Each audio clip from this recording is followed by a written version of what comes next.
Good evening, everybody, and welcome to WCFL DolFans Talk. Hope everyone's having a wonderful night tonight. Let me go ahead and bring on my co-host, Mr. Dolphin Winters. How you doing, my brother? Hey, man, listen, Happy New Year to you, brother. Happy New Year to everybody.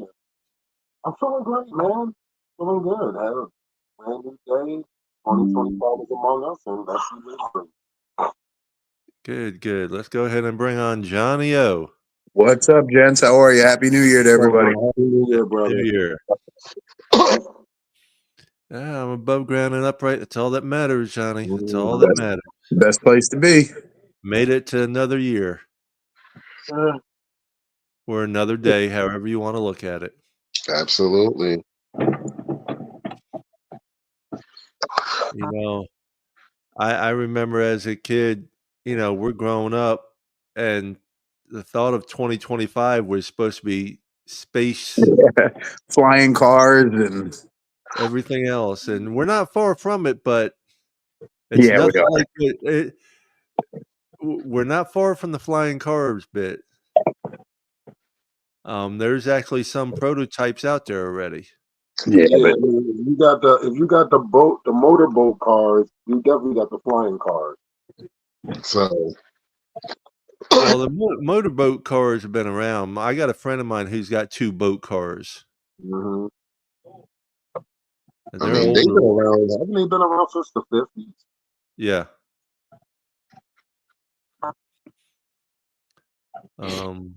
But I mean, yeah, this is the 2024, 2025 is not like it was. It's not like it should have been when we were looking at it as kids, is what 2025 was going to be. Right. 2025 was going to be more like the Jetsons. Yeah. Mm-hmm. Or Back to the Future. Yeah.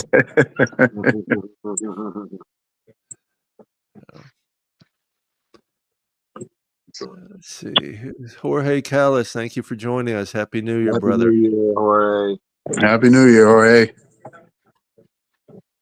So what do we got on the agenda tonight, guys? Well, it's the Jets. Yeah. That's what's on the agenda for tonight, What's up, Derek? Link's up there if you want to join us. It is the correct link. I made sure of that. Yeah, jump on, Derek. I mean, we got the Jets. We got to win, and we got to hope that somehow Kansas City can pull one out of their ass, and we get in and then go play Buffalo. But I don't think it's going to happen. I don't think it's going to happen either, brother. Not if Kansas City's playing all their third string. Well, they can't play all their third string. I mean, there's just no way. I mean, it's second and third string. Yeah, I mean, you're going to have some backups in there. You might have a few starters, but they're not going to take a chance on Mahomes or Kelsey or Worthy or somebody like that getting hurt. I was just talking to my friend who's a Buffalo fan, and same thing with them. It's the game they're playing New England, and it's a game that doesn't matter to either team, really. Yeah, I mean, New England's got the first pick; they don't want to win, and Buffalo's got the second spot locked up. They don't need to win. Mm-hmm. Yeah. And they, even if they win, it's not going to change their position at all. No, they got the second spot locked up. So yeah, I mean, it does Buffalo no good to start their starters and have somebody get hurt. New England doesn't need to win because they have the number 1 pick right now, which I think they'll trade away just to get more draft picks. But that's going to be one to see. Yeah, that's going to be interesting.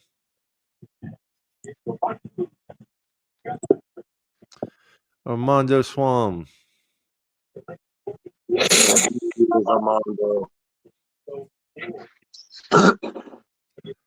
Yeah, without Mahomes, that's not good for Miami. I can agree with that somewhat. Yeah, well, Denver opened up as a 10-point favorite. Oh, really? Yeah. And you got to remember the first Kansas City-Denver game, it came down to the Kansas City blocking a field goal to win the game to stay undefeated at that time.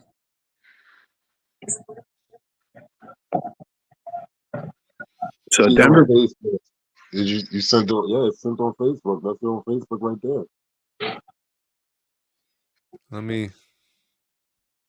No, I know what he means.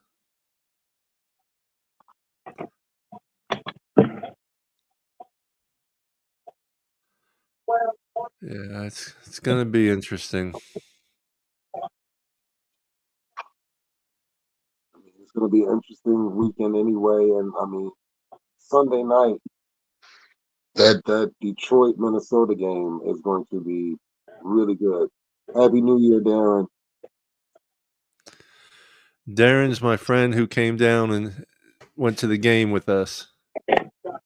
He's one he's very down to earth, and he appreciates everyone's hospitality, even though it's just an everyday thing for us. Well, a lot of fans aren't used to being treated that well when they go to an opposing stadium. So, well, he's never been to a regular tailgate either. He doesn't. Usually he just goes to games. He plays softball, and there's the man. Hey, what's up, Darren? hey, Derek, what's Hey up, guys, brother? how you doing? All right. Happy New Year to you.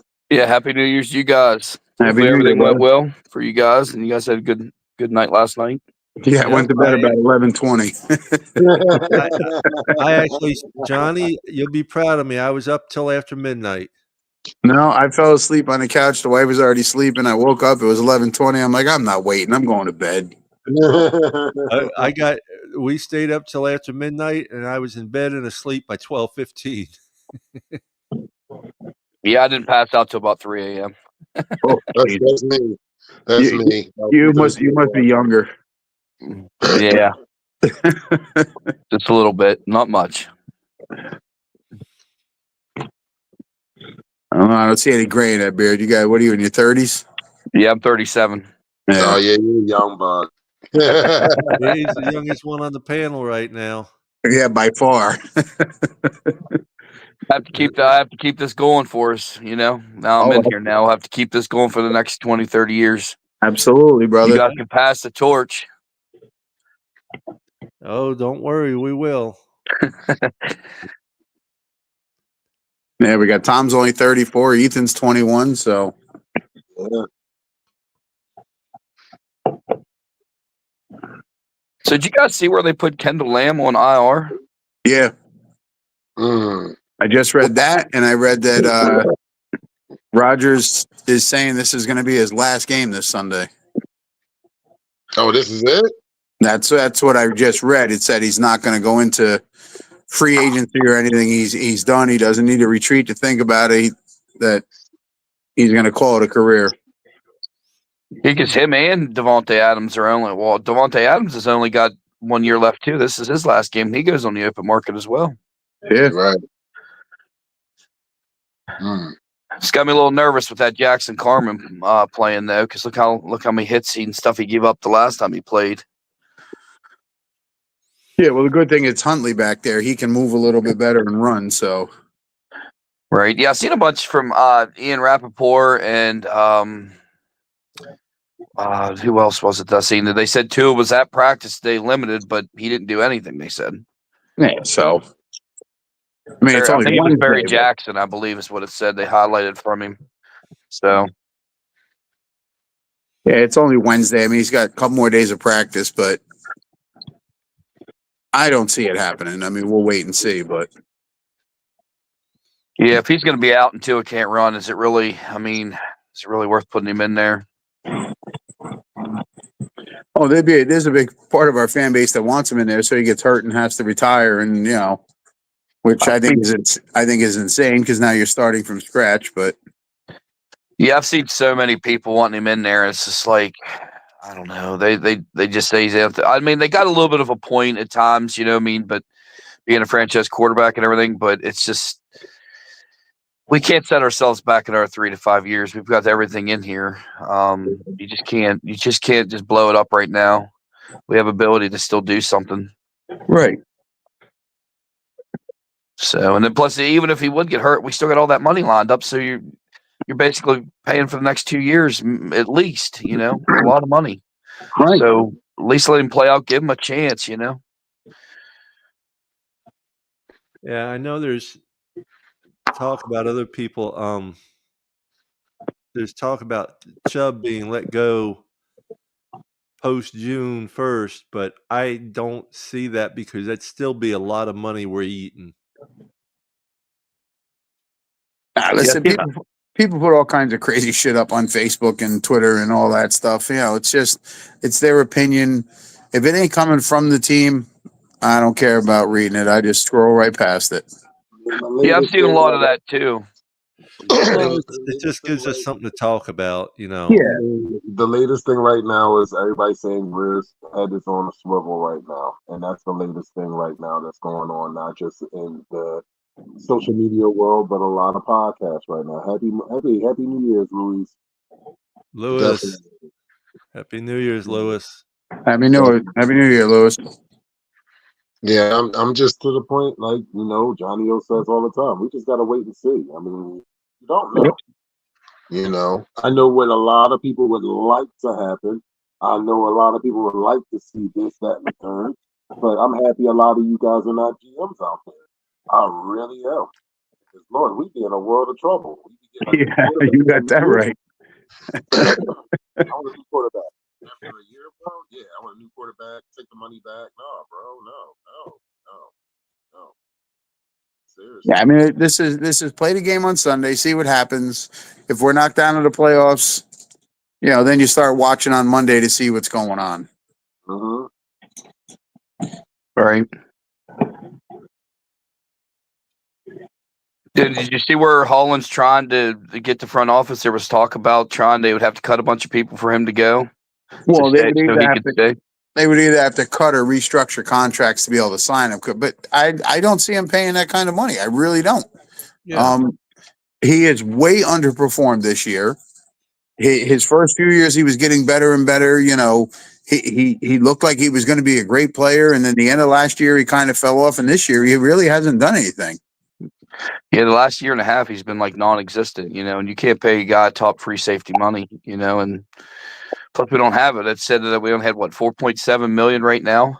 Well, that's right now, and then once they tell us what the cap goes up to, they'll cut some guys and save money. That you got some guys whose contracts are ending. Then you got restructures to move money around. So I mean that part I'm not worried about. Right.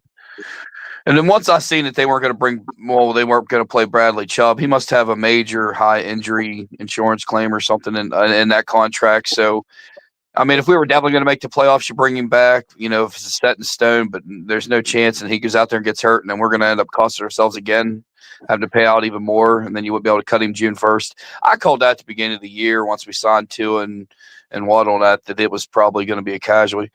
I mean, for that, because I really still want to see Phillips back. I really want to see him. But Coach Weaver has already stated he would love to have Phillips, Chubb, and Chop all back for next year. That would be pretty impressive. Yeah, rotating those three in and out. Yeah. And also, I can remember we've never had two dominant defense ends that I could actually think of that had like 10 plus sacks. Well, the possibility, I still like to compare Chop to Cameron Wake. He's a Penn State boy, and he's just got a motor. He gets that into that NFL lifting, a year or two. He's going to put on some size, and he's going to get his agility up. I think he's a mini Cameron Wake, and that's who he reminds me of. If you watch his hands and everything, I love the guy. Well, if you look at Chop's season this year, it pretty much mirrors Phillips' season. Yeah. Started off a little slow, had to learn the NFL game as he used to learn to use his hands and his balance and keep himself from leaning forward too far and being able to be pushed out of the way. He started getting sacks. He started getting more pressures. Same thing Phillips did. First 8 games, not a lot, not impressive, but the last half of the season, very impressive. Chop, same thing. Happy New Year, Cap. Happy New Year, Cap. Yeah, they got him in the top 5 for rookies this year. So, I mean, that's pretty impressive. Yeah, and think about his first 8 games or so. He wasn't bad, but he wasn't great. He was learning the game. And that's the same thing Phillips did his rookie year. Yeah, Well, I mean, I was a little confused by when we did that first pick because I didn't really have a whole lot of information on him. Being up here in Maryland, I think I follow Penn State a little bit, but not a whole lot. And then just watching his video and the motor that guy has is just incredible. And this year, in like the first 8 games, where he would just come around, miss the tackle and he'd fly down the field or across the field and make a tackle was just impressive. Yep. Happy New Year, Papa Smurf. Happy New Year. Derek, I want you to know I did pick Chop as our first round pick. That's good. Taco, Happy New Year, brother. What's up, Taco? Sorry, Derek. A lot of these guys chime in. They leave comments all the time, so we like to say hello to them.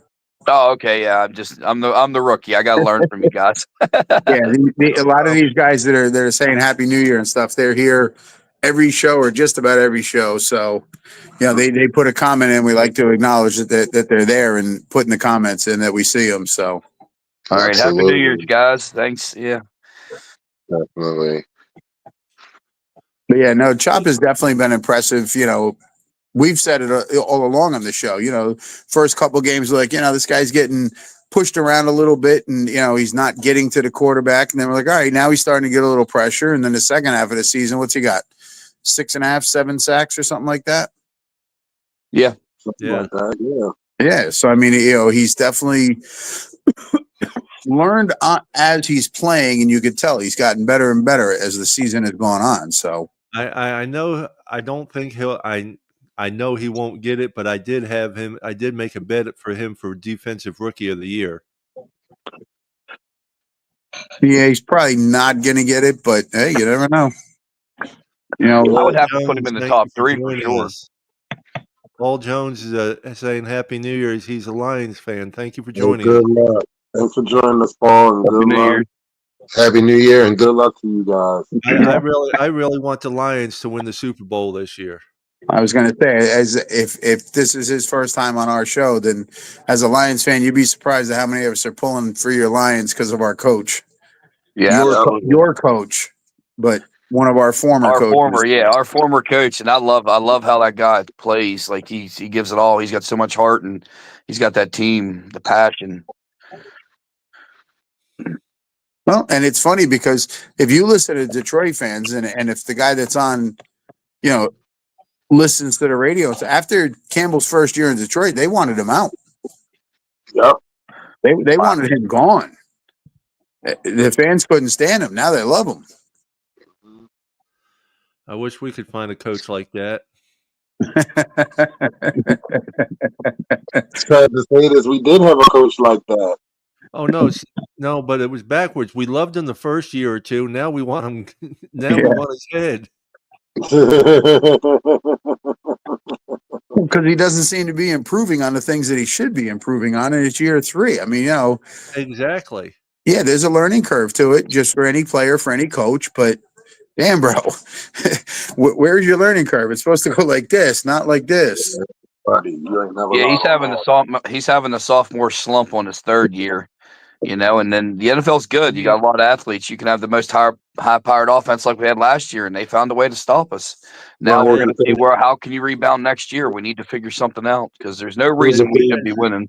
As we have said time and time again, it's north and south, not east and west. And he does so many plays that are east and west, and it kills us. Very predictable. We're very predictable. After about that second season, and then closer to like the playoffs, teams started figuring us out, and then they were predicting our play calling. Then you've seen it in this season where I was talking to Paul earlier today, and I was telling him you can hear screen every single fucking game against us. You hear screen. They already knew we were going to run, and that's a problem. That's a problem. You cannot have the defense already know. Oh, we already know what you're about to run right from the door. By formation. That's not good. No, that's where McDaniel needs to change things up and line it in that formation and run a different damn play. Mm-hmm. Make the offense not so sophisticated, and so some of these other guys can get in there too, and just make the offense more fun and a little bit easier, so you can just change it up. And all the game film has been exactly the same almost as like last year and this year.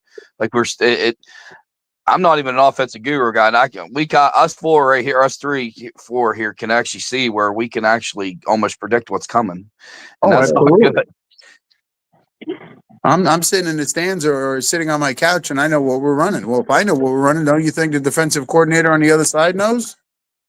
Right, yeah, we're just couch coaches, but you got these people on Facebook who think they're the coaches, and it's like I've just never seen so much toxic, like bashing. Like it's gotten so bad in the last couple of years. You can't even get on Facebook, read somebody's post or any of these forums you get on with some of these people. But it's just like it's like you gotta. I don't know why they don't start unfollowing these people because it's just there's more positive things to be looking forward to, and so much negativity. Like.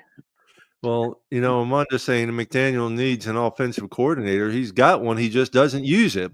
Yeah. Yep. Bevel, right? Darren Bevel that we've had. He's been there, what? This is his third year now because he's been with Tua the whole time. Mm-hmm. But he doesn't use them. His exact words was, "I would hand over the play calling if I thought it would do any good." Right. And apparently, I don't know what the hell. That man with that saying right there is his head is too big for his body. Then, well, his ego.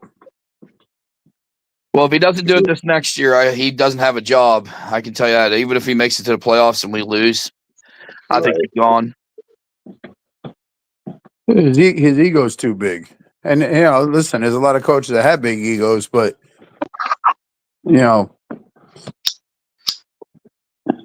you got to do what's best for the team. You're not the one almighty. It takes more than one person to run a team, just like it takes more than one person to be a team.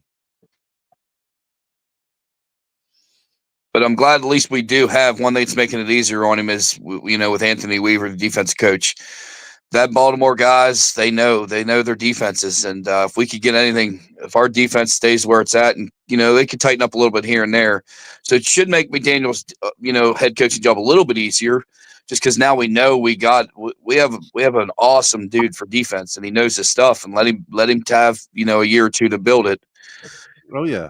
But I would love to see Bevel take over as the offensive coordinator and just let McDaniel take a little step back. Just give like 25% or something, just to see if there's a change. But he's not willing to do anything, Like you said, his ego is just way too big.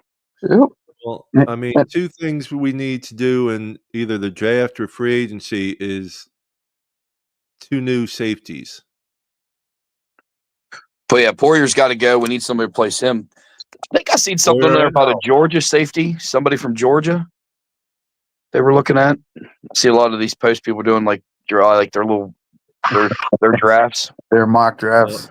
Their 3rd, 4th, 5th, 16th, 20th mock drafts. Yeah, they do all the rounds with all these players. I'm like, man, it's crazy. But there's definitely some good safeties out there. There really is. There's a lot of young guys. I was in a group though, the UK group, that they were giving out a prize for whoever picked our first round draft last year, and me and one other guy both picked Chopped Robinson. That's pretty impressive. Do you think we finally go offense, or do you think we go offensive line, or do you think we're going to go? Do you think we're going to go defense again? The main needs: we need 2 offensive guards, 2 safeties. We need a thumper of a linebacker. Yeah, we need a Zach Thomas linebacker. Yes. Those are those are our main needs right there, especially the 2 guards. We need 2, whether it's veterans but we need 2 good quality guards.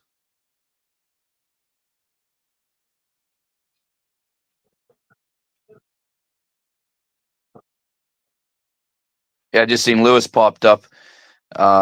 He just said that the office, front office, is going to look good. So they got a chance to look at a lot of talent. Yes, they do, and he knows it. Yep. Yep. And McDaniel needs to either give up play calling or simplify things, which we've been saying, for a year and a half now. But Yeah, then, just try it just a little bit, just because as soon as we fire a coach, then you got an interim coach, and then we're blowing it up again for another 3 to 5 years, and it's like we can't just keep going back. We take one step forward, and we take 3 back. It's like we've had enough of this. Like I've been watching this since I've been 3, and it's just terrible. Like and this is probably one of the best teams we've had. Can you imagine if Marino had these kind of weapons? And my God. like who just posted that Win isn't reliable? Armando.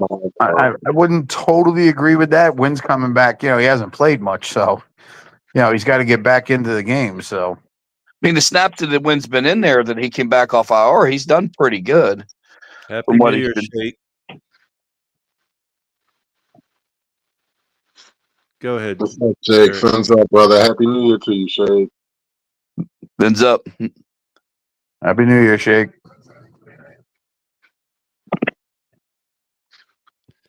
What were you saying, Derek? I said, yeah, Wynn's been doing pretty good. I mean, he hasn't had a lot of playing time, but I'm surprised Eichenberg's still there. How does that guy keep making the roster? There's got to be some other rookie or practice squad that would pick him up. He has been terrible as well. It's the same thing that we've had for the last 4 to 5 years, even before McDaniel came in. We picked up Patrick Paul. I think he'll be all right. We got Austin Jackson, but it's been even if you go back 10 years, it's always been a line issue. And then we let Tunsil go, but I know we did get some good picks out of that, so that was kind of worth it. But it's always the same stuff. History repeats itself, and we haven't tried to fix the history of what we've been doing. Oh, absolutely. Our offensive line has been nothing the last 15, 20. Tannehill, listen, I like Tannehill. I thought he was a good quarterback. I thought if you put an offensive line in front of him that could actually block so he didn't get hit all the time, he could have done well. He goes to Tennessee. He's got an offensive line, a running game. He does pretty well for a few years. If we had given him that, who knows how long he would have been here. I'm with you on that, Johnny. I am 100% with you on that. I mean, during the time we had Tannehill, if you don't know it, he was one of the most rushed, hurried, knocked down quarterbacks in NFL history. There was a 5-year period. He was the most sacked quarterback over that 5-year period. Didn't he get sacked 80 or 90 times in one season? Yes. And a couple of them, there was a lot of them sacks he got crushed on. It's and he still stood up and took it like a champ. And yes, that's why I was when there was rumor about Tannehill possibly coming in while Tua was out or whatever, put him on the backup. Do you realize what he could do with that talent that he had there too? And HN in the backfield, I don't know why they wouldn't. He wasn't going to come back as a backup, first of all. Wow. Okay. And well, that backfired on him because he didn't get a job all year. So. Right. And but he was the best quarterback we had since Marino, really. Yep. Yeah. So we went 37 quarterbacks since Marino. I'm probably wrong. People were I don't want to say 27 probably, but yeah. So many people were against him, and I'm like, we need a line. If you don't have a line to protect him, he's going to get knocked down. It's not his fault he gets sacked all the time. Well, I mean, some of it was his fault. He would hold the ball a little too long here and there, but some of it, but not, as I said, not all the time. No, you start getting smacked around all the time. You become gun shy. Absolutely. And if Tua didn't have a quick release that he had, would he still be playing? Not on IR. He definitely ain't taking 80 sacks a year, even if he didn't have a bad hip and the concussions.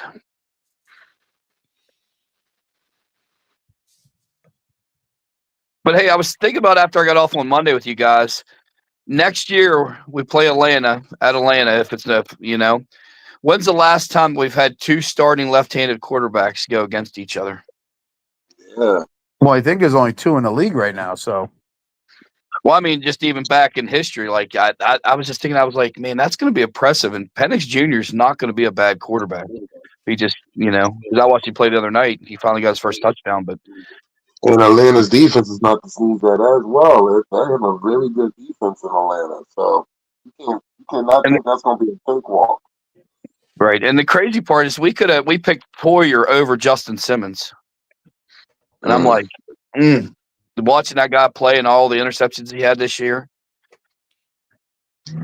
Yeah, Tom wanted Simmons big time. Tom talked about Simmons all the time. And then I could have got a jersey with my last name on it. There you go. I got one already made, but yeah, I could actually have the right number because he had 31, and I have a 31 jersey here, an old school one. I was like, man, I could wear that. And my wife was like, yeah, that'd be great. And then because I don't buy jerseys anymore because every time I get a player, they get traded away or something. So I'm like, I can't do this anymore. Well, that's why you do like John and I do. We get our own names put on the back of our jerseys. That's what I did. I got 2 of them now. I think it's 90 because I got originally when Christian Wilkins came in, I had 97 and he changed his number. And then I was like, oh man. So then I was like, I ain't doing this. And I just got the name on the back changed. And then I got 29. Then I have Blake Ferguson, who's got the same last name as mine. So I got 2 of his jerseys, but of course he changed numbers on me. But of course I do have a helmet where he signed it to Cuz from. So because we joke to each other about being long distance cousins. Right. And they said Blake is a heck of a guy, have a good guy to hang out with. Very down to earth.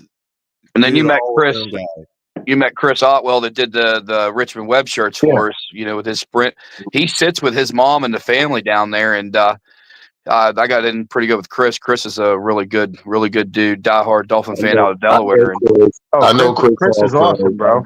Yeah, I was chatting with him for like 2 years and then finally got to meet him this past year. And then like we hit it off and everything. And, a couple times at dinner and stuff. Yeah, that guy's just everybody in general, just East 12 is just, you guys are just phenomenal. Like there's so many new people coming in all the time and it's so welcoming. That's the biggest thing.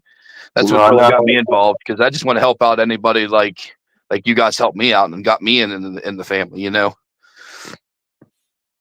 Do you come down to games, Derek? Yeah, I got tickets. Me and my buddy Jason Ringler, we got season tickets there. We fly down, but I'm moving to Jacksonville here at the end of June. The boy got a big scholarship to go to school, and we're making a trip. We're coming down. I'm going to be there. It's been a long time dream to come to Florida. It's going to be about 4.5 hours to the games, but hey, I don't have to fly no more. I can drive. Then we can tailgate. Absolutely, brother. 5. And then I just need to get my truck all pimped out like Papa Paul's.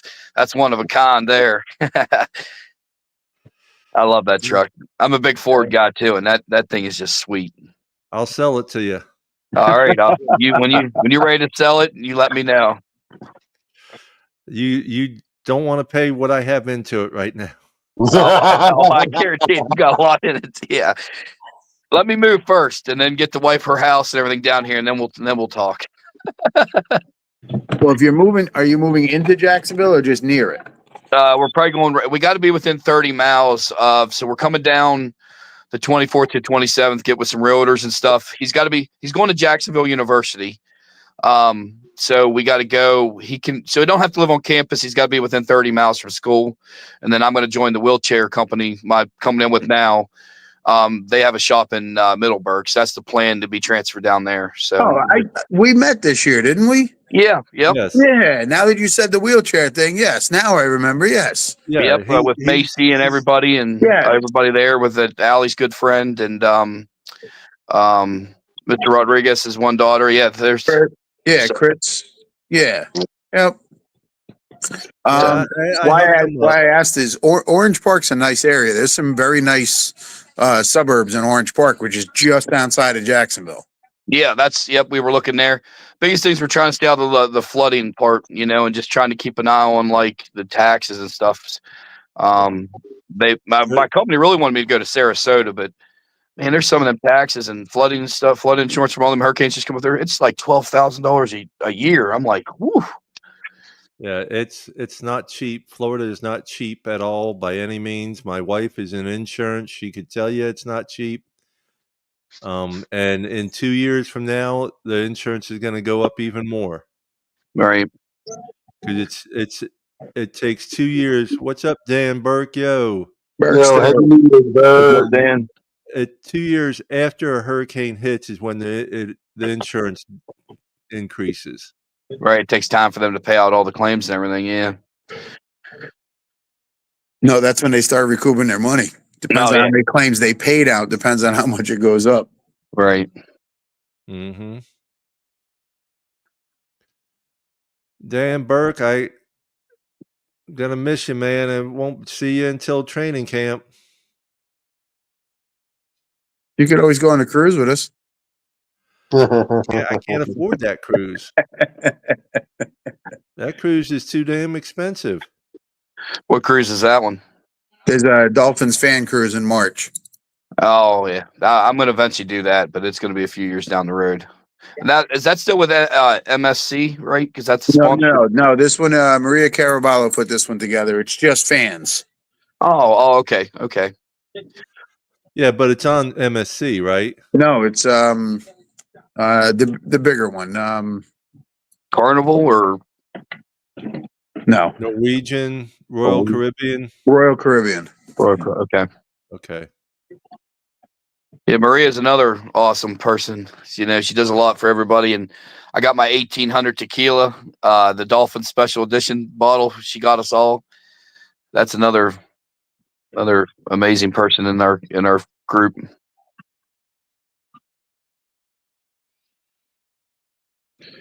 Yep, Maria does a lot for a lot of people. Let's take a quick commercial break. What's up, y'all? This is Chef Jew. Looking for a great chef for your next catering party, private party, office party, etc. with welcome ordering meals and desserts? Let Chef Jew Catering and Sweet Treats take care of it for you at an affordable price. Call me at 786-804-8096. Also, reach me at chefjewcatering@gmail.com. Direct message on Facebook and Instagram at Chef Juice Catering. Chef Juice Catering and Sweet Treats. Food with a passion. We do it all. Chef Jew, Miami-Dade, Palm Beach area. Get his great food, sweet treats, and don't forget the cheesecake. Just don't put the cheesecake in Papa Paul's hands because you won't see it again. It'll be gone in 60 seconds. Freaking, I thought we were friends. I thought we were brothers, man. He hid that cheesecake and didn't even say, hey, you want a taste?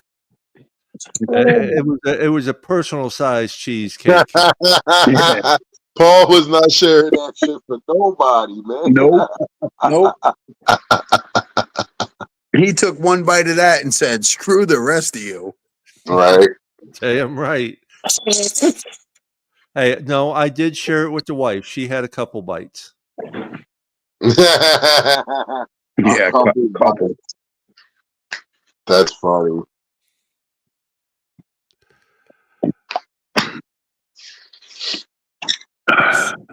Anybody out there watching that's going to be in MetLife this weekend? In spirit. I'll be there in spirit, Johnny. I'll be there in spirit, brother. Yeah, I'm going to go freeze my ass off to watch them one last time this year. I hear you, brother. I appreciate you, but I'll be watching them on TV or on my phone, one of the two. Yeah, I'll be doing the same. I'll be here on the recliner than the man cave. I'll be down here in warm weather at the bar. Yeah, you could send some cool, some warm weather up this way. Next week, we're going to be down into only low 30s for the high. I'm ready for warm weather. Ready for my trip to Florida here, even though it's Jacksonville.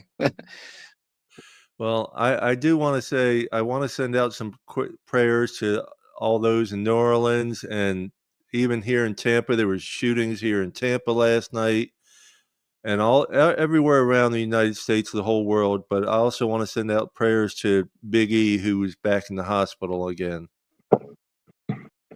Yeah, unfortunately, I saw that the other day. Hopefully, he's doing well. Yeah. Yeah, definitely prayers to New Orleans and, everything, the shooting that happened down everywhere. Like, it's so devastating, Lou, I love you, but no.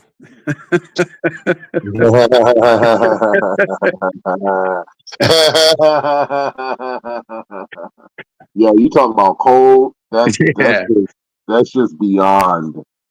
No, like nope, no. Jersey's cold enough. I don't need to go up to upstate New York with the lake effects and all that and go up there and, I mean, let's talk Drink about frozen beer. future reference. We actually play Pittsburgh in Pittsburgh this year, so hopefully we get an early game because I'm going to tell you this: it gets cold up there. well, yeah, the stadium's right on the rivers. Right. Yeah. Yes, it is. I know where it's at. I've been by it. Mm-hmm. Definitely nice up there. It definitely pretty nice. But then Steeler fans can get a little rowdy though. That's for sure. They're not too bad. Nothing like the Yeah. Jets fans. Nothing like Philly fans. Philly and Jets fans are the worst two around, brother. Well, I tell you what, I know we have until like May 13th, around that time till the schedule comes out. But I want to state now, if the following is right for the time we play Atlanta and North Carolina, those are two games that we need to make a big deal out of for going to and everything. Well, I'm going to both of them, so. Well, I want to. I'm hoping especially the North Carolina ones. I'm hoping it comes at a good time where I'm not out of the country or anything, but I'll get together and talk to Steve, who is Ethan's dad. Maybe we can have a big gathering up there. Everything is on Ethan already. Ethan already knows that. Drinks and everything is on him. So he better go in. Yeah, he's got. So he if he wants to save money, he'll just have a backyard barbecue. Hey, backyard barbecue where you bring your own stuff and they just cook it. No problem, Ethan. We'll do it. yeah, it's not a problem. Derek, Ethan is one of our co-hosts, but he's only 21. He's finishing school. He's going to be a teacher. Awesome. So he doesn't get to make it on a lot, but we still love the kid, and he's our young guy. He's very knowledgeable, good kid, loves sports, loves the Dolphins, and he lives in North Carolina. So, and his brother plays for a small college up there. Yep. Awesome. And his brother's a big boy. Yes, he is. Yes, he is. Derek, are we friends on Facebook? I'm pretty sure. Okay. Yeah, if not, I'll have to check and make sure. If not, I'll have to send you a friend's request or I'll get you to send it to me. Yeah. Can't miss it. I got me and Marino as my cover photo. No, actually, I think we are then. Yeah, I seen a little slide thing. I don't know who it was that was talking about him, but he said Marino was the most underrated quarterback in his time. For the fact that underrated because even though he was so good and everything, but he never had the opportunity to have a full team. He went to the Super Bowl one time. If he had a full team, what he could have done with it and stuff.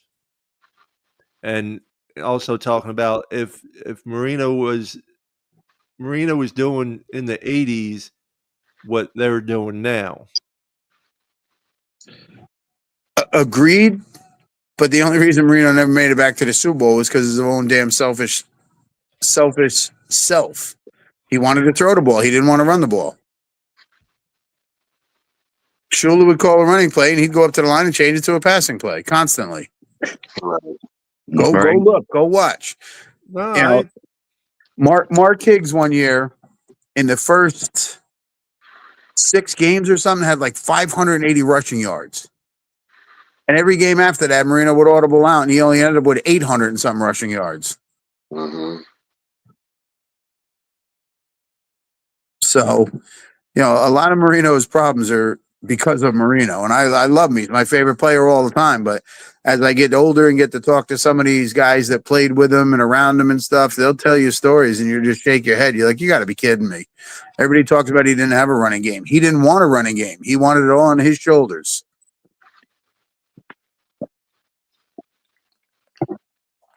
I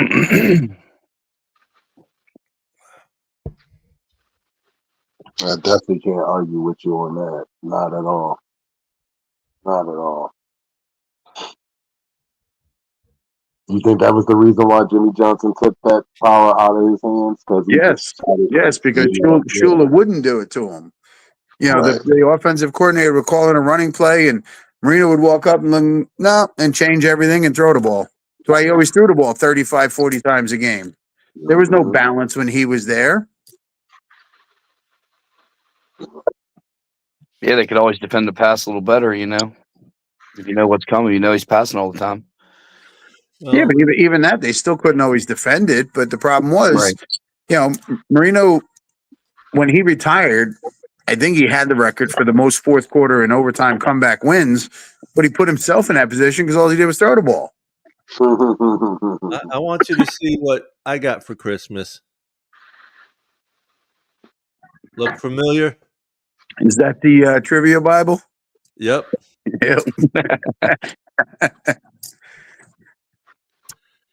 Yep. Yep. But I know the pass, as much as they passed, you know, or, you know, as much as they're passing now compared with Dan, do you realize what his numbers would have been? Oh, my God. Forget You know, it. Dan would throw for yards per season. Yeah, 6,000, 6,500 yards, 60 or so touchdowns. Yeah. Mhm. And if he had the speedsters like Waddle and Hill, Oh my Oh, man. God. Because he had a cannon on him. yeah, he would never underthrow Hill. The Hill would be looking at the ball going, oh, damn, I got to catch up to that. Yeah. That thing was like a rocket flying, I'll tell you that.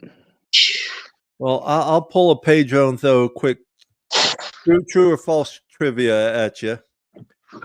Only one player has ever scored 1,000 career points for the Dolphins. It was a kicker, if that's the only one. True or false? Oh, man. I'll say true. I'll go true as well. Yeah, I got to say true because the only one I could think of is a kicker. It is true. It just doesn't say who. It's the kicker.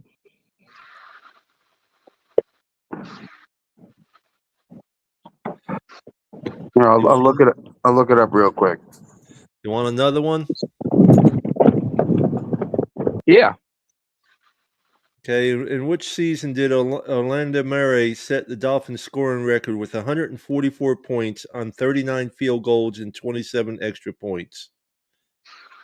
1997, 1999, 2001, or 2003?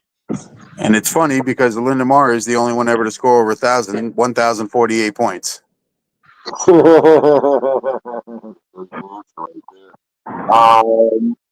want to say 99. Yeah, I was going to say 99. Yep, 99. That's what I was thinking. 99 it is. Yep.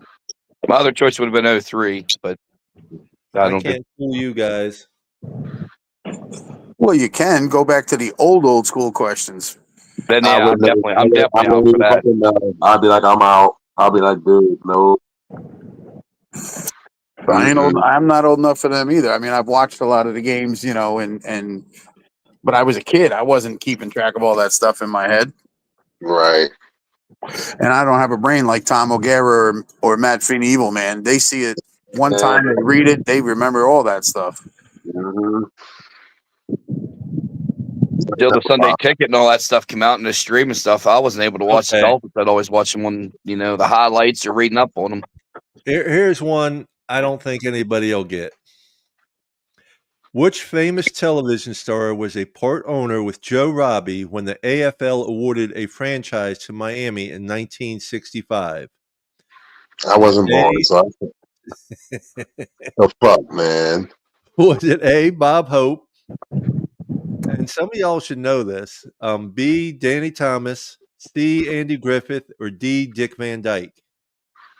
I want to say Dick Van Dyke. Damn.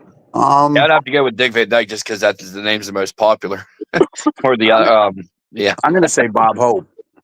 No, all of y'all are wrong on that. Oh well. Danny Thomas. Who the hell is Danny Thomas? You said 1965, so I'm that's 22 years before I was even thought of. Dude, I was born in the 70s, so I still don't know who the hell Danny Thomas was. I don't know either, and I was born in '69. So, Derek, that's what you got to do. Hey, you saw my jerseys? I think I've seen one or two of them when I came down because I came to like 3 of them this year. Yeah, I put 69 on them and Johnny O on the back. Oh, okay. And people are like, "Oh, 69." I'm like, "No, it's the year I was born. Get your mind out of the gutter." Yeah, and I do the same thing. I just wasn't. I'm a little bit older than Johnny, so I didn't get that lucky number. Okay, here's another tough one,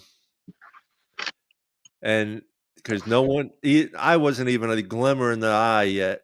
In which state did Joe Robbie run for governor in 1950? I have no idea. I'm not even going to try, bro. North Dakota or South Dakota? South Dakota. Florida. Derek? Florida. Johnny O, you're right. South Dakota. That's just a lucky guess. Yeah, man. You ain't never lied. What the hell? That was a lucky guess. Only because I'm thinking, who the hell would be in South Dakota? Yeah, it's way too cold up there. Ugh. You ain't never lied. Actually, I got a nephew that lives up there. He's an EMT, plus he also has a food truck that he sells brisket off of.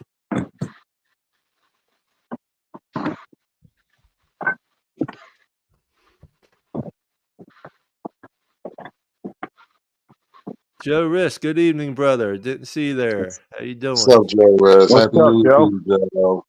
What's up, Joe? What wonderful country are you in tonight, Joe?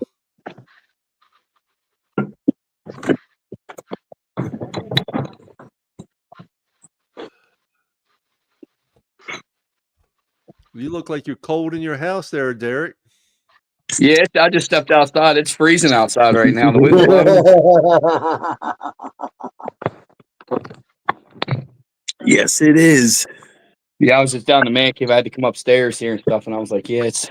I always wear my beanie. I always wear my my military hat. Every time I wear my military hat for the Dolphins games, these last couple we've won. So I'm like, I gotta always wear it. So. Were you in the military? No. My dad and everybody was, but no. I'll support the military. Got to. We wouldn't have what we love to do every day if it wasn't for them. Absolutely. That's right. You're just like me. You seen it on the tailgate of my truck how I support the military. Right. My dad was in the Navy. My son's a major in the Army. The Army wouldn't take me because of my feet. Yeah, back then they had a lot more restrictions. Now they'll take just about anybody.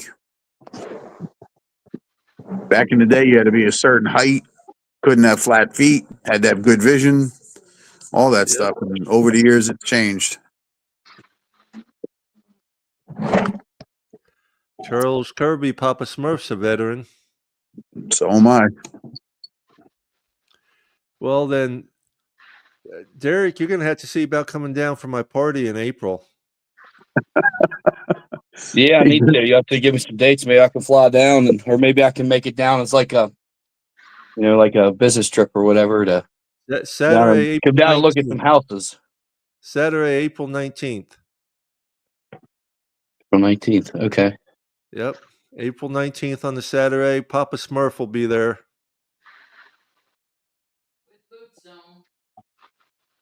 What'd Nancy say? With his boots on. Oh, we'll be having a cornhole tournament. We'll also have karaoke going on, and we have a good old time. Now that's after Easter this year, right? Yeah, 19th. it's at my house. So I know the boy was doing a trip to Pigeon Forge with his band and stuff, his senior trip. I just can't remember what dates it was. Now, what's he going to school for? Hunter's going to school for. He's in a P-Tech program right now. He'll graduate with a 2-year degree. It's computer science, cybersecurity, and a gaming development. So he's all into the computers and the gaming design and everything. So one good thing is, like I said, he's going to go down. He got a 4-year scholarship, and he'll be able to get his master's and everything on some of that money too. I told him you ain't leaving school till you get your master's. He's pretty smart. He picks on me all the time. Well, Papa Smurf says he won't be with his boots, but his dancing shoes maybe. Hey, Papa Smurf can dance. I just got to turn him into a Dolphins fan. He's not a big fan of football. And I said, once I get you to one of these big games, you'll love it. It's a whole different ball game. Well, if you bring him to a tailgate, like my oldest son, he's 35. He's not into football. He's a baseball guy.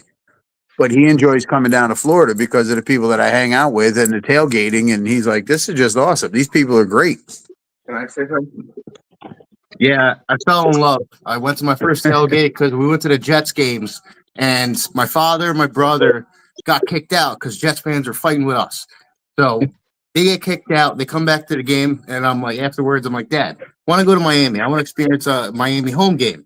I went down to the tailgate. I fell in love. It was an amazing time, especially just going into the stadium when we're done with the tailgate. It's like going to war, like going to battle. So that to me, it was just an amazing experience, and that's where I fell in love. And like I said, I'm not a football fan, baseball guy. I'm a diehard Yankees fan, but I became a Miami Dolphins fan that day.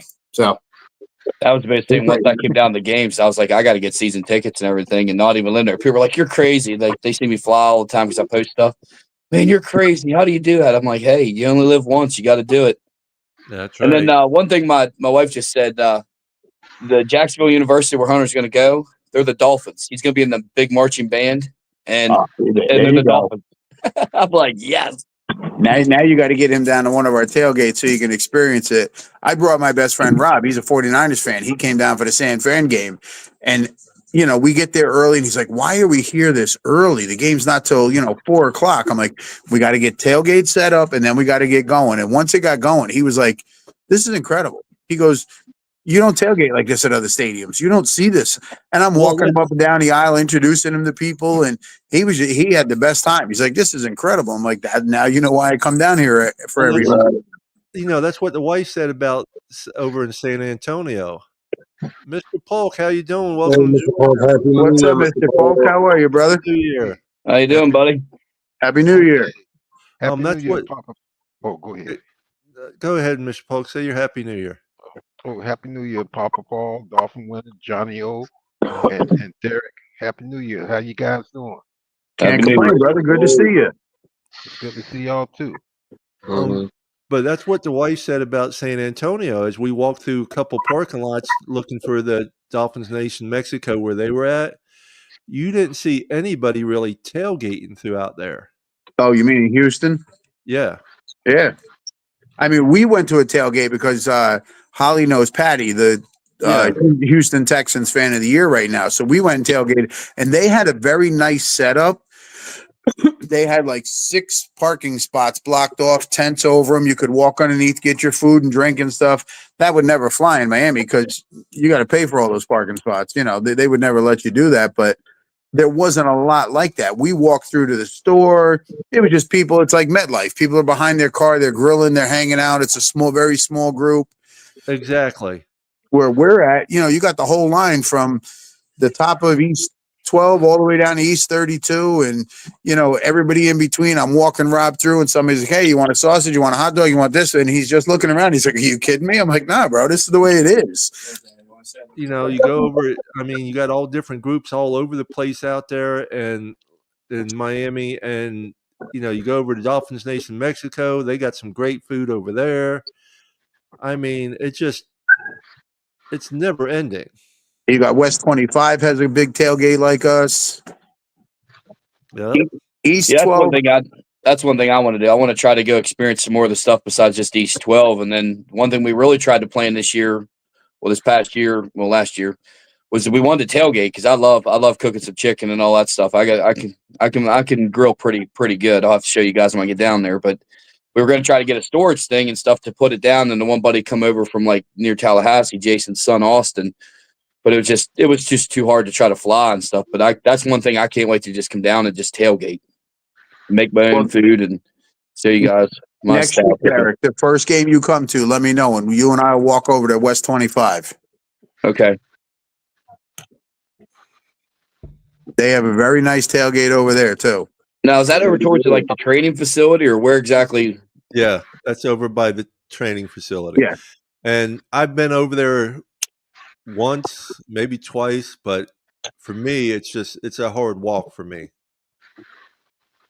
I'll bring you a scooter, Papa Paul. How about that? I got the connections on that. That'll work. We'll get you one that's fast. Let you do some burnouts too.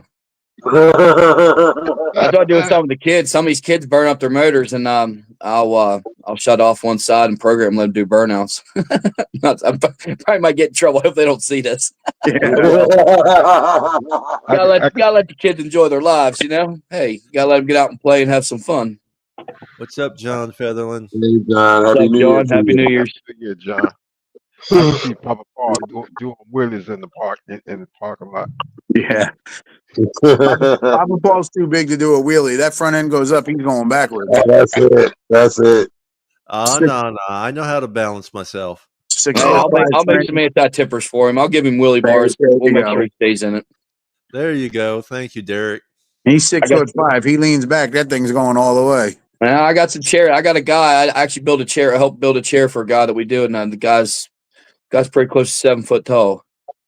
So it can be done. They tilt back and lay back in like they're in a recliner. You'd be surprised. You can lay on that chair, put 400 pounds on that back, and it won't tilt. It's pretty crazy, our technology for this stuff. You ever get any issues? There you go, Papa Paul. Yep. I'm already in the loop for when I do need it. So I know the man. I can fix them, but I can fix him and send you the right direction. We'll get you the ATP to do that specialize in that. I'm not down on that level. Hey, it's okay. I know who to talk to when I need repairs and stuff. I'll try my best. We'll get her done. Do we have an idea when training camp's going to be this coming year? Is it always about the same time, or is it still fluctuate like the last week or so, last week and a half of July, and going through parts of August? Okay. Hopefully, I'll be moved down there and I'll be able to slip down for one of them. I've never experienced that either, and I won't be able to do it this year. But I really want to try to do the bike ride with the cancer thing too. DCC, that'd be a cool experience. And do you guys have any people to try to get F1 tickets? I have some friends and people are trying to get F1 tickets, and it's like you can't get a hold of any of the reps or nothing. It's like maybe just because I'm super low. Like where do you go try to get through? I get emails on them all the time and stuff, and yeah, I need to try to get some. I'd love to go down to that. I'll see what I can do for you, Derek. Okay.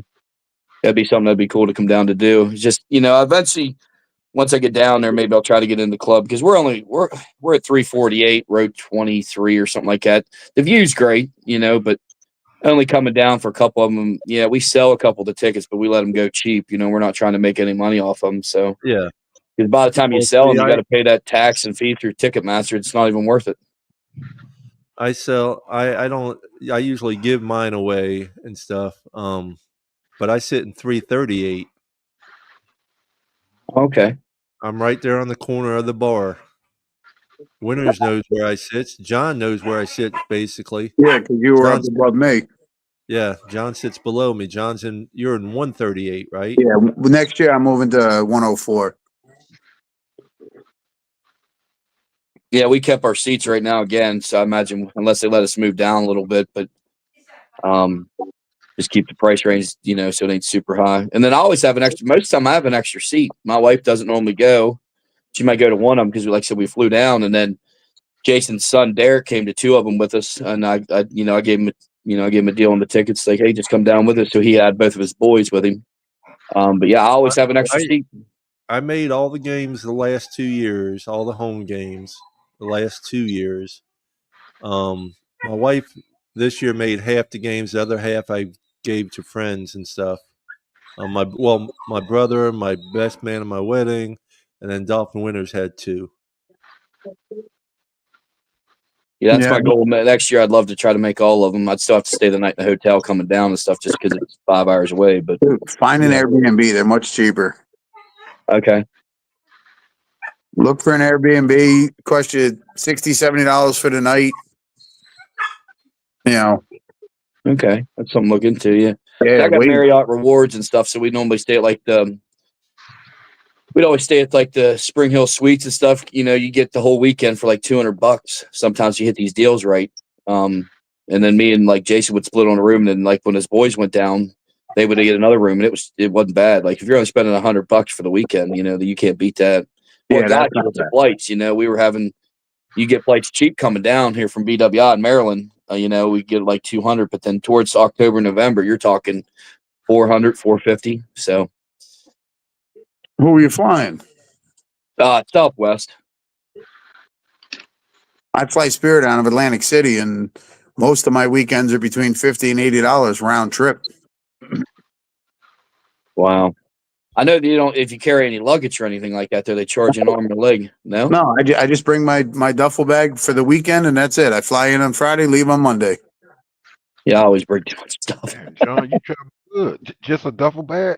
That's it, brother. I roll everything up real tight, stuff the extra pair of sneakers with the underwear and socks and get them in there. And I accumulated enough stuff over the season that the last game, the 49ers game, I had to pay to bring a bag down and bring it back. So it cost me like an extra $130. But I got my tequila bottle here. I got my Jack Daniels here. I got my champagne here. I got my undefeated season beer here, all that stuff I could just wrapped up in clothes and put it under the plane and got everything home. So if you hold a class, I'll be one of your first John. What's that? I said go ahead. No, go ahead, Mr. Polk. I said you hold a class on that, Johnny. I'll be one of your first students. Good, you travel good. Yeah, dude, I'm telling you, just the duffel bag. That's all I bring down every weekend. It'd be 3 pieces for me. No, see, now there is a hack that most people don't know about on a plane. Mm-hmm. You can, like Spirit, you're only allowed, you have to pay for a carry-on or a check bag. If I have too much stuff, like let's say they say it's going to be chilly for the weekend and I need sweats and stuff like that, I put them in a pillow and you carry the pillow. They don't charge you for a pillow. Oh, nice. You're allowed to, any airline will allow you to bring your own pillow on board. Right. You don't even have to have a pillow in it. You could have a pillowcase with a bunch of stuff in it, flatten it out so it looks like a pillow and carry it under your arm. They're not going to say nothing. Right, like a whole bunch of clothes. Okay, Yeah. Gotcha. Yeah, so if you need to, you just, use a pillow. Yeah, one good thing with like Southwest, you get the 2 bags. You could check 2 bags up to 50 pounds, full suitcases, and then you can bring a carry-on with you. So if you ever need to bring stuff home or anything, it'd make it pretty nice. But most times you do these deals, so you can get them if you look on your email and you subscribe for that stuff. And then, like I have a Southwest credit card, and they give you a little better deals, and you get double, triple the points. So it makes it nice there. Oh yeah, I got the Spirit credit card and all that because this is my 3rd year having a season ticket, and it's just literally my cheapest one this year was $48 round trip. Oh my goodness! I would fly to every home game if I had that. That's why I fly to every home game. The most expensive up until the 49ers game was only like $80. The 49ers was $330 because it was a holiday weekend. Right. Hey, man, y'all know how to travel. Hey, brother, you come down there that much, you got to know how. Facts. The worst part, it's a 2.5-hour drive to me just to the airport. So I got to get there. So it's 4.5 hours just even before you even get. By the time you get there, it's like, that's the only worst part. Like that's why I told my wife when we move. I said when we move to Florida, I want to be close to an airport. No more having to drive 2.5 hours. And when we're in Jacksonville, we'll be close. Well, you move to Jacksonville, check Spirit, see if they fly out of there. Because listen, the seats suck; they're not comfortable, but it's a 2-hour and 20-minute flight for me. I live with it. Right. Yeah, it ain't. Yeah, Southwest, like I said, it's a little bit. The seats are tighter, but you know. Oh no, Spirit, they're tight. Trust me. But for 2 hours and 20 minutes, I'll deal with it. Right. See, it takes me longer to drive than most of these people fly. Yeah, it does. That's facts. 2.5 from Philly. Not even 2.5. 2 hours on a good day from Philly right to Fort Lauderdale. Yeah, it's like 2 hours, 10 minutes here from BWI in Baltimore down. Mhm. You know, Winters is usually flying over me as I'm still driving. Yep. Literally. my buddy Jason's like, I was like, you can come into Jacksonville and just meet up with me and your son. And he's like, heck no, I'm just gonna fly. You guys are still driving. I'm gonna be down there at the hotel waiting on you. Mhm. Don't Yep. you fly directly into Miami or Fort Lauderdale? No, Right Fort in Fort Lauderdale. Lauderdale. Right in the Fort Lauderdale. Yeah, I do you Fort go Lauderdale. right. I've had nothing Yeah. but terrible experiences coming out of Miami. It's I just went to Miami once. I'll never do it again. there's not very Mhm. any good Miami Airport is the restaurants, best. nothing. Like even when I did a cruise for Carnival last couple of years, we've done cruise. I fly into Fort Lauderdale and pay to drive down or Uber down. It's just a nightmare. Right, it's just about an hour or two away from Miami anyway. But the Miami Airport is a mess. Oh, it's It's a garbage. mess. And it's always Years getting ago, delayed. it was I different. haven't hit a Yeah. flight down there where it's not been delayed coming out of Miami, going to or coming out. And I was like, nope. So ever since they changed it, it's bad. It used to be a good airport, but not anymore. So let's go to John Featherland's question. Do you think Tua would be back for the playoffs if we make it? We don't know because we don't know enough about what's going on with his hip. So, Exactly. Yeah, he has a hip contusion, and they say that's like it's like trapped blood under his skin, and has to heal on his own. which takes 5-6 weeks if it's bad. Yeah, you can't pop them. Yeah, you can't cut. It's it's a big bruise inside. So he may, like you said, when there was a report about him falling in the shower, maybe that was legit. Like No, I didn't. actually, Tom went back and rewatched the game, and in the Houston game, he took a hit where he got hit from either side, Yeah, Right. and Tom's thinking that's when it happened because he took a shoulder or a helmet into the hip, Mm. yeah. and then Yeah, later that's he got sacked they were and landed saying. on that hip, or he got Yeah. hit again and landed on that hip again. So, I think Tom was it in our chat that Tom put that in, Papa Paul?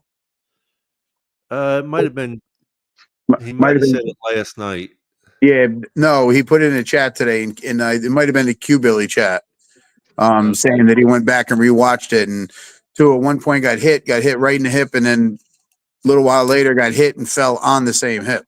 Yeah, he did but when I seen those two hits, I didn't think much of it until later on when they mentioned that he had a hip, and that's one one of those hits he took in that game. Right. Did you see the report like with Kenny Pickett to where he took like two pain injections to help him get through to one before the game and one at halftime? I mean, Guys do that all all that the time. stuff. It just doesn't get reported. Yeah, I mean, can you imagine? No wonder these guys are when they're retiring, they're all busted up. No wonder they want their money. I mean, because these guys are, the body can only handle so much. Ligaments don't get, they don't get stronger. They just keep tearing. Yep. And I would say with like watching all that college football and everything, none of their knees are covered. They got pants, knee pads are up at their, the thighs. Like, what's the point of wearing knee pads anymore? And they wear knee braces. That's the other thing too. They wear knee braces in college, but I don't see some of these players wearing the knee braces in the NFL. Well, the reason is I believe in college it's mandatory for offensive linemen and defensive linemen to wear knee braces. The NFL is not. Okay, gotcha. Thank you for telling me that. I didn't know that. What I heard about Tua is they don't want to put him in because he can't turn his hips as good as he wants to throw the ball right, and that's what he needs. And because of his injury, it's affecting him. And the offensive line isn't good enough to hold him. We know he's that. not mobile enough. So that's why he was out last week, and he wanted to come back in, but they wouldn't let him. They just said you can't do it. It would be unadvisable. And that's what I understand. And he won't be here in this week. And if he's not in this week, when will he be in? Well, if it's a bad contusion, that could be literally 5-6 weeks before it's healed. Yeah. Yeah, because that's what it was saying. It takes time for it to heal. That when I pulled it up, that's what it was saying. It takes time for that to heal. It's not a what's the word? It's not a severe. It's not a career-ending injury, but it's a injury that can put you out for a while, for a little bit. Yeah. Yeah, can you imagine And if we win and go to Buffalo and don't have Tua again? Like, man, the fan base and all these negative comments, it's going to be bad, and it's going to be like, you might as well not even get on social media. I also heard from another platform that once they found out he had the injury, they actually were trying to call for a quarterback to come in, not a veteran, like Dalton or something like that. I guess he's from Jacksonville or Jaguars. I don't know where, but that didn't cost much. But in case you need him, and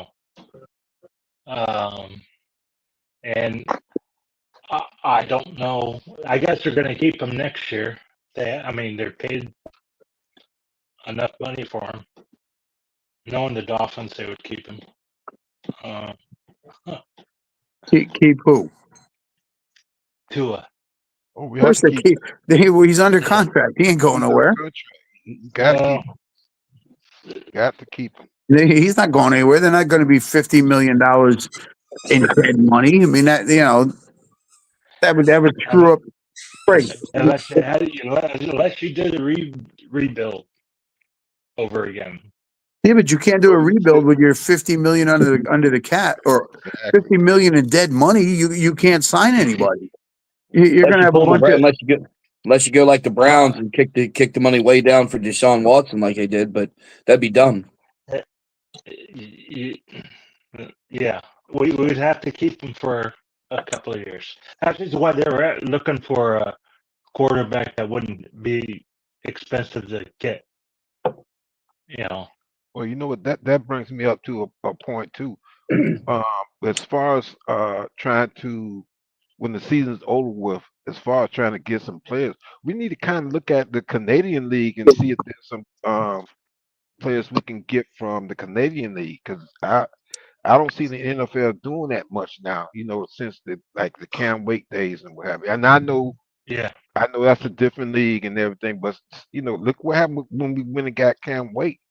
And I'm not saying any player that we get from Canadian football is going to be a superstar, but that's another place we can look besides the college football and free agents. We can look at Canadian football and see if we grab a couple good players from over there. I know they're pushing for like the spring league and the XFL all merged together, so there's definitely some stuff there. Right, exactly. But exactly. But like I said, there's no guarantee that if you get a player from Canadian football that they're going to make it in the NFLs. What was Tua's guarantee money? Wasn't it like 160 some million? Or was am I wrong? I can't remember. See if I can pull 167 million, I think. Yeah, it's right around there. Yeah. Didn't he get a chunk of that for signing bonus too, or no? Yes. Yes. Because if I was reading that right, ain't we only technically they could change some stuff up and owe money down the road, but we got to go 2 years possibly. Well, he got the extension already this year, so 2 years, right, to 26, right? Yes. And then they can change stuff up. So we got him this year, next year. I mean, I hope we have him forever. I think he's a great quarterback. It's just a big health thing. Yeah. But if he didn't get that hit, if he didn't take that hit against DeMar Hamlin, I think we're in the playoffs. Absolutely. Well, he didn't take a hit. He gave the damn hit. That's what put him out. Yeah. Dummy ducked his head and drove his head into his chest. Mm-hmm. I mean, think about it. And yes, I understand the game's going on. You're trying to make a play. You're trying to lead your guys. But number one, you have head trouble. You don't dip your head, and you don't hit the guy in the chest who died on the field the year before. Yeah, right. Yeah. I mean, and then I was frustrated why they probably put him on IR because How do you send a guy over to Seattle after only a week with a concussion? If that concussion is as bad as it is, normally you're not flying across the United States, 6 days before that, Did the NFL behind the scenes say, "Hey, all right, we're had enough of these concussions, bad publicity. Yep, You need to put him think out, or you put him out, or we put him out for you"? Well, the NFL can't put him out.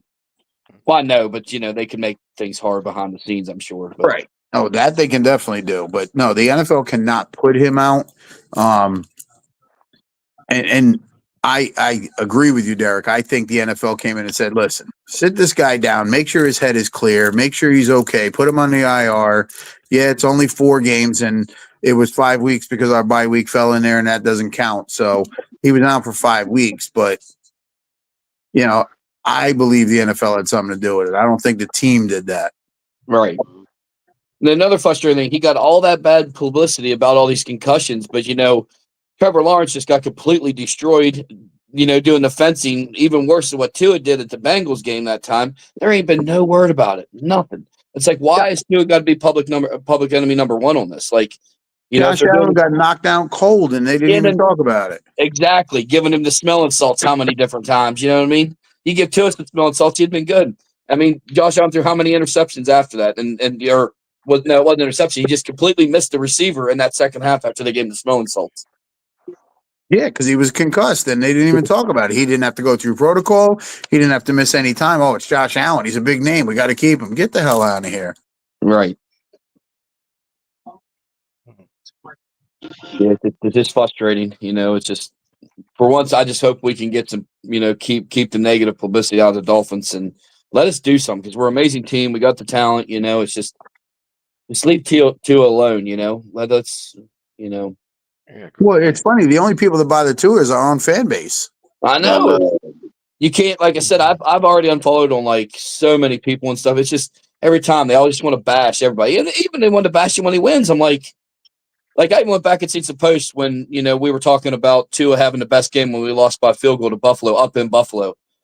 They were like, "Oh, that's just a fluke. It's a lucky game." I'm like, that's not luck. Like that, he shredded that defense, and you don't even want to give him any credit at all. I'm like, super frustrated with some of these fans. I couldn't be a pro because I'd be one that people would call everybody out. I don't know how they do it. I really don't. I do. Tua walks in the locker room laughing, going, "I don't care what you say. I'm making $50 million a year." Well, I mean, that would definitely be nice. Oh, my thing is just like I've said this on many platforms, and I'm gonna say it again. When it comes down to any football player coming to the Miami Dolphins, okay, I'm not gonna be a hater. I'm not gonna be a lover. I'm gonna support them when they do well, but when they don't do well, I'm gonna criticize them, and that's me. Yeah. And I'm not gonna stop being that way. Okay, and it doesn't just apply to Tua; it applies to any player. Any player that puts on that Miami Dolphin uniform, give it your best shot, and what have you. When you make, like I said, when you do well, hey, like I said, compliments coming out, out the sky.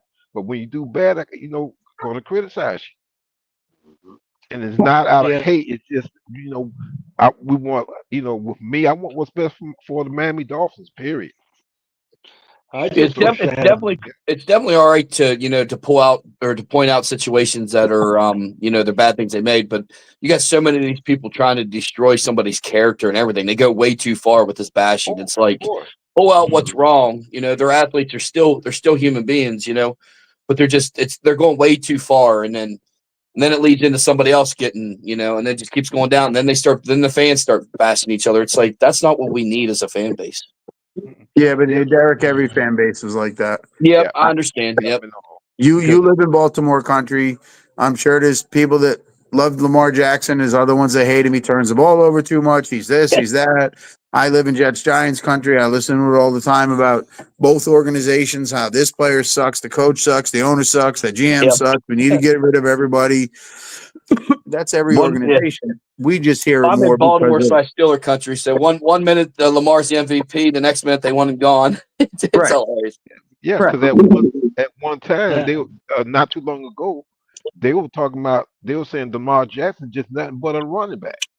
I said, are you kidding me? Have you really seen this man play? But he's proved them wrong. Listen, some fans aren't happy no matter what. They're just exactly. Like I always say, when somebody says Tua sucks, I go, why? They can't answer me. I hate Tua. Why? I hate him. Why? Give me an answer. Give me a reason you hate Tua. Hate to it, right? They can't. All they can tell you is they hate him. They can't talk about stats. They can't talk about win-loss. They bring up the fact he doesn't beat the teams over 500. Well, it's not the Tua Dolphins. It's the Miami Dolphins. It's the entire team. It's the coaching staff. Yeah. Mike McDaniel don't beat the teams over 500. Mike McDaniel don't win in the cold. Well, the offense Yeah. don't. Offense don't need. Mike McDaniel hasn't called the best plays No, at certain yeah, times. no shit. No. Yeah, that's I mean, bad. and last week he wasted a couple of timeouts that he shouldn't have. Yeah, And- but everybody wants to and- put that on Tua, and then I'll ask him, okay, No, that's not Tua. That's But not that's on. what- That's on the coach. right? But the haters just want to put everything on Tua, and then I'll say, okay, well, if you don't like Tua, if you don't want Tua, who do you want? And they can't answer that question either. They can't tell you why they hate him. They can't tell you how, who to replace him with. They just want him gone. Well, I don't know. That don't make too much sense to me. If you're going to replace him with who? And it's I not just think- Tua, and not just Coach McDaniel. It's the off. It's then and front I'm office. going to say this too. Some of these players on the offense got to be that have to execute and be a little more effective. And I can understand that because of to a skill set that we have that some of our players on offense are geared or programmed a certain way to play. But when you see a wide receiver out there running and Tua's trying to scramble to throw the ball, come back and try to help them. Don't just stop where you at and not come back. Because if you watch some of these other teams when the quarterback is in trouble, most of the time the wide receivers are trying to come back so that they can help them out. And I don't see that too much with our wide receivers. So Yeah, that's like why I say it's not just Tua. Be like prime example with the Bills and Josh Allen. They must practice busted plays because Josh always has somebody to throw to on a busted play when he's running. I don't know if you guys have noticed that, but it's like him and Patrick Mahomes. They both. It's like they practice it. It's like, well, why aren't we practicing that? That's because it's a Mike McDaniel system. It doesn't do it. Yeah, that's true. I would love to see my the Dolphins start fining McDaniels for not getting the play calls in. You're on your third season, you can't get the damn play in. And then we got to go back, and that right there, that 5 yards kills us. Like we have a massive drive, and then that 5 yards, and then we stumble. It's like, dude, if you just could have got the play in, just relay the play before ahead of time to your offense coordinator to put it in there. That's the only thing that drives me nuts with him. I'm like, how do you not get the play in time? Yeah, Mike McDaniel could make it simpler. He could just say a number, and then Tua could look it up on his sheet that he has and say it that way a lot easier. Well, here's another thing. Why not let Tua cut loose and kind of do his own thing? I mean, I'm quite sure Tua has enough skill set where he could operate. In other words, he can change plays without McDaniel's doing it for him. You think Tua is good enough to play one play on his own without the coach? I think he's already. I think he's doing it now because if you notice when Brian Flores was there, he wasn't allowed to change anything. Now you see him voicing more stuff at the line. You could definitely see that now. I don't know if he's changing it because we're not in the system, but I'm definitely he's definitely voicing his opinion on that line a lot more than what he did in the Flores years. What I'm saying is, remember Bob Greasy? He called his own plays. Don Shula never called the plays. Upstairs never called the plays. It was done on the field. It was the quarterback. Yeah, like Favre and Manning. They kind of did their own things. When Dan Marino was playing, he started to call maybe the third down calls. Okay. At the very end, whenever he got good calling plays and knowing everything. Yeah, even the fake the fake, the yeah, with the clock in New it. York Yeah, Jets you're talking about? Yeah, I yeah, remember yeah. that. He definitely called that. They said they come out. I watched Yeah. the documentary on that. Yeah. Well, if you look But around the league, if you look at Patrick Mahomes, Josh Allen, Lamar, they get up to the line sometimes. There's 19, 18 seconds left on the play right. clock, and they're looking at the defense, and then they call the play. I Yeah, wish we had that kind of time for Tua now to Well, look that's at the right. defense. I John, can John, you remember. just made a No, key point. We don't have enough. what? We're not giving to enough time to Yeah, but really Yeah, what I'm yeah. saying there is the head coach or the offensive coordinator isn't actually calling a play. They're just saying, all right, go up and look, and they get to the line. You start with 25, and they're up there at 19, 18, and the guys are lined up and they're looking, and then they call the play, and they still snap it with 8, 9 seconds left. Yeah, they got to have some I, kind of base already picked out, and then they're just changing what they're seeing, what he's seeing and giving hot routes. Yeah, Right.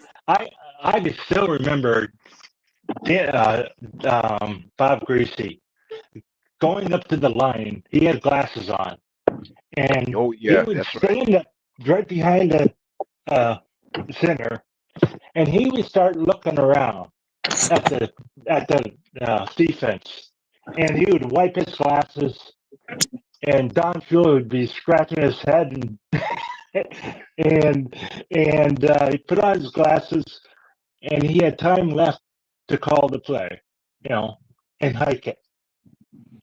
But see, the only And okay, go ahead, John. Go ahead, John. and I mean, it would save a whole bunch of time. But see, a lot of people can't do that because they don't right. know the plays. Not just that, but football has evolved some also as far as the way the quarter, because basically Bob Greasy was getting the ball straight from up under the center. Now Yeah. the quarterbacks have evolved now where you got the shotgun and they're not up under the center as much as Bob Well, Greasy. he could probably call. He could probably uh, call a play. He could go in the huddle and say, "We're doing the shotgun thing," and call a play. But yeah, Bob Greasy knew the whole playbook and everything. That's and he gained Don Shula's respect, and he just let him go. And he said, "Yeah, you call the plays." Well, yeah, but if you think about it, most of what Greasy called was running plays because of the 3 running backs he had. So he didn't have to worry about it. He's just, I'm going to hand the ball off. Let these guys do the work. I mean, the minute, Well, he had a good offensive line. absolutely. How do you think he had 3 guys, 2 of them over 1,000, and another one at 860 yards? I remember. Think about Super Bowl 8. Think about Super Bowl 8 against Minnesota. He threw the ball 7 times. Yeah, I remember an interview he did, and he said he wanted to know what the best quarterback was, what the best center he could get, and he asked the guy from the Cleveland Browns. No, not Cleveland. It was Chicago Bears. Guy with mustache. You would know him if you saw him. Dark hair. He had dark hair back then. He passed away. I can't call his name. Yeah. With the Chicago Bears. Yeah. Anyway, Dick Butkus was it Dick? No, Butkus. No, Butkus was a tight end. No, I don't. Anyway, I don't know his name. Anyway, the point is, he asked him, "Who's the best center in the draft to pick if you needed a center?" And he told him, Dwight Stevenson, and that's how we got Dwight Stevenson because he wanted the best center. Now, our Greer doesn't. He doesn't think we need an offensive line for Tua, and that's our problem. I think. I mean, he wants to get some that are good and some that are okay, and hopefully it'll work because Tua has a quick arm. Tua has to have a quick release or he's dead. That's what I'm saying. But Greer is relying that he will get it off in time. And if he doesn't, he's dead. Period. Okay? But he doesn't look at the offensive line like most coaches would. Or most GMs. GM. Okay. Yeah. Talking about GM because that's his job. And see, that's where I started saying with Chris Greer. Right now, it may be a little too late, but he should have thought about that some time back. It's like sometimes he's gambling by overpassing a good player and getting somebody that's not as what's the word? Not as talented, or should I say not? Yes, As yeah, high not up. as talented. You know, Yes. you can't keep making gambles like that, especially when you're passing up on players who are we right now we're seeing being successful in the NFL that we passed up. Yeah. It's like the one of the offensive linemen, what is it? Igno, what? I think I there's don't one forget. name. What's his name? Pernell. What's the offensive line that we got that hasn't panned out too good? Which one? Oh yeah, which one? Yeah, we got a lot of those. It starts with an I, doesn't it? Or Oh, you talking about Eichenberg? yeah, Not Eichenberg. Eichenberg. He hasn't panned out yet. I don't think he ever is. No, that's right. That's what I'm saying. But he picked him, and he's okay. He's not good. I mean, No, he he's sucked. not. Yeah. He sucked. I can go out there and It's be like what I'm saying. This is what he picks, okay, for the offensive line. I mean, and you get what you get. Yeah, but not every guy you pick is going to work out. Every team is like that. You go on any podcast or any radio show, they're always talking about this guy, drafted in the first, second, third round, and he's no good. And no GM hits on every pick. It's just not going to happen. Look at Patrick Mahomes. Patrick Mahomes was not Patrick Mahomes until he got to the NFL. He was a good college quarterback. How many teams passed over him when he got drafted? No, but I'm talking about just the offensive line, and I know he should know there's some better ones. I mean, he just passed over. You don't know what they're going to because do of in the the money. NFL. College and NFL are two different scenarios. You don't know what one's going to translate to when it comes to the NFL.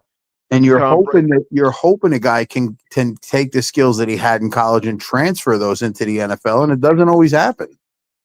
And then you got the variable, once you do maybe you hit one home run, then you got to worry about after his contract, and you got to try to make sure you got enough money to pay him. So it can get really interesting really quick, even if you find one. I mean, Igbenogany is a great example. He did not work for us at all, but he had a very good year. I think he's rated 3rd or 4th this year in the NFL. Yep, he's tearing it up. Yeah, he went to a different team, different system, and he's playing a whole lot better.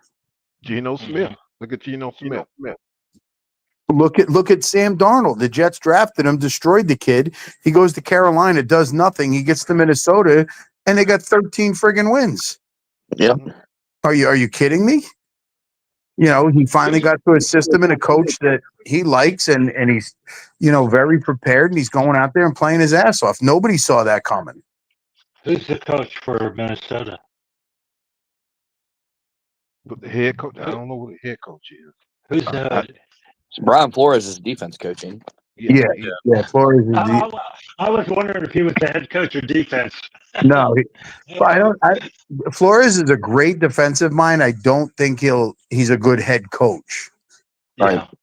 And that's what I'm worried about with Weaver is Weaver has another good year next year. Teams are going to come want to talk to him and take him away. Yeah. They get it for a head coach. Yeah, absolutely. Yeah, because I like what he's doing with the defense, and I mean this is his first year. I like what he's doing, and so Yeah. Well, I agree. it has been nice. I mean, from last year we had what's his name? Weaver Fangio. or We had Fangio, what? and Fangio. then And Boyle, we switched. and Boyle before that, and then Flores Well, before. well, we switched to this year. I mean, and it still is good, which he did. Did do a good job on the defense with all the injuries that we have and all that. Hey, Yeah, off subject here. I was reading an article there while I was helping the boy out there. What is your guys' thoughts on Saquon Barkley? They're not going to let him come in and do it. Would you let that man try to get the record if you were the coach, or do you go for the? I did a little reading on this today, and it's Eric Dickerson does not have an asterisk next to his name Correct. because he did it in 16 games. OJ did it in only 14 games. Right. And nobody remembers that. OJ rushed for over 2,000 yards in 14 games. And then Dickerson broke the record, but it was in 16 games.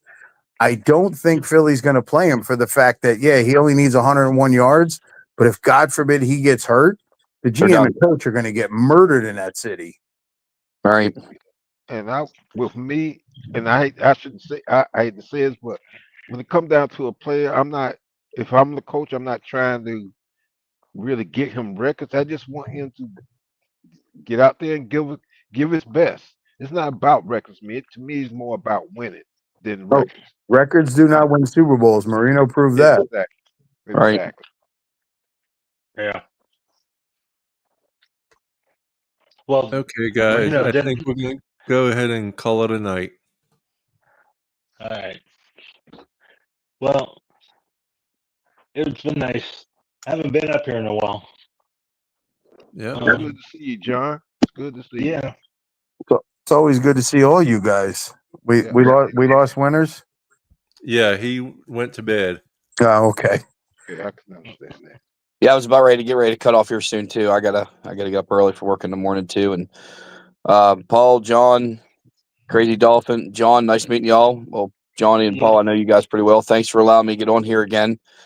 Paul, I don't know if you can send me because I have to go through your live Facebook thing because I use my phone. So I don't know if there's a way you could pre-send it to me so I could be in the StreamYard thing or not. Yeah. For some reason, it's not giving me the app or something. I don't know. I thought I downloaded the app on the phone, but it's not working with my Galaxy phone or something. No, there is no actual app, but I can send you the link through Messenger. Okay, and then I'll be on ahead of time. Are you back on Friday, right? Saturday. Okay. Yeah, I was gonna say if it was Friday, I can't do Friday. But Saturday's a possibility. Yeah, I just use my phone. Saturday night, 6:00. Yeah, this is a good time. It's good. I get to talk. I love to talk and have a good time with everybody. You guys have Papa Paul already knows I'm a talker. I probably don't shut up when I first met him.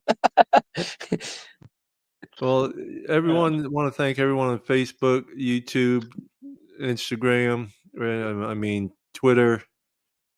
Y'all have a good night. Peace, love, and fins up, everybody. Peace, love, and fins up. Peace, love, fins up. Good night, y'all. Good night. Good night.